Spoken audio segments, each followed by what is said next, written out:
ഓം gum ഗണപതയേ നമ. ഓം some സരസ്വതിയേ നമ. ഓം ഗും ഗുരുഭ്യോ നമ. ഓം ശ്രീകൃഷ്ണ പരമാത്മനേ നമ. ഓം ശ്രീ ലളിതാംബികായേ നമഃ. ഓം നമോ ഭഗവതേ വാസുദേവായ. ഓം നമോ ഭഗവതേ വാസുദേവായ. ശ്രീമദ് ഭഗവത്ഗീത പ്രഥമോധ്യായക.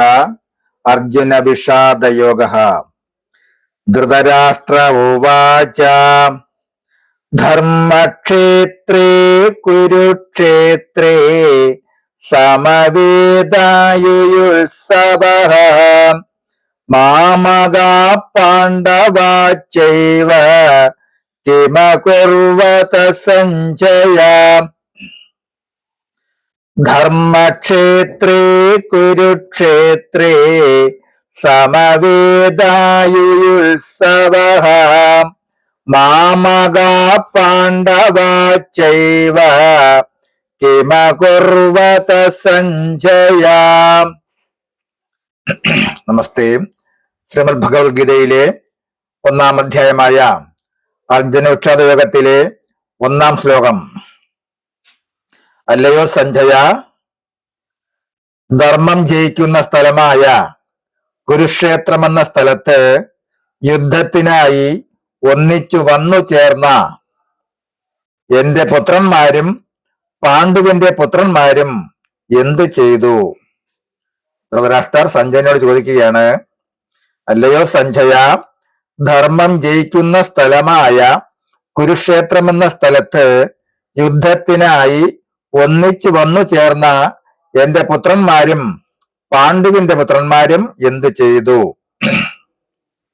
ഭാരതകഥയിൽ കൗരവന്മാരും പാണ്ഡവന്മാരും യുദ്ധത്തിനായി അണിനിരുന്ന കുരുക്ഷേത്രമെന്ന സ്ഥലം ധർമ്മക്ഷേത്രമാണ്.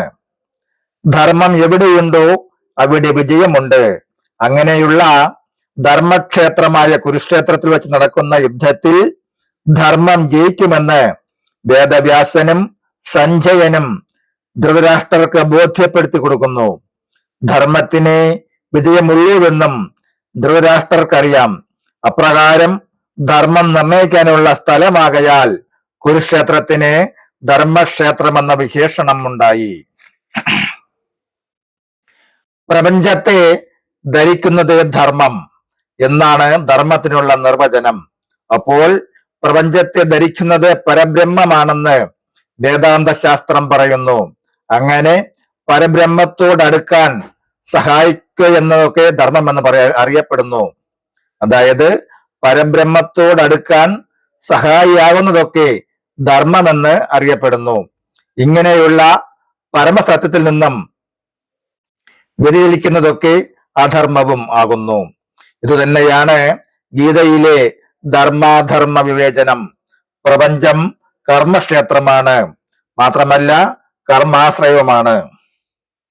പാണ്ഡവന്മാരും കൗരവന്മാരും ദീർഘനാളത്തെ സന്ധി സംഭാഷണങ്ങളും ചർച്ചയുമൊക്കെ കഴിഞ്ഞ് യുദ്ധമല്ലാതെ മറ്റു പോംവഴിയെല്ലാം തീർച്ചയാക്കി കുരുക്ഷേത്രത്തിൽ എത്തിച്ചേർന്നിരിക്കുകയാണ്. നമസ്തേ. ശ്ലോകം 2 തുടരും നാളെ. നമസ്തേ.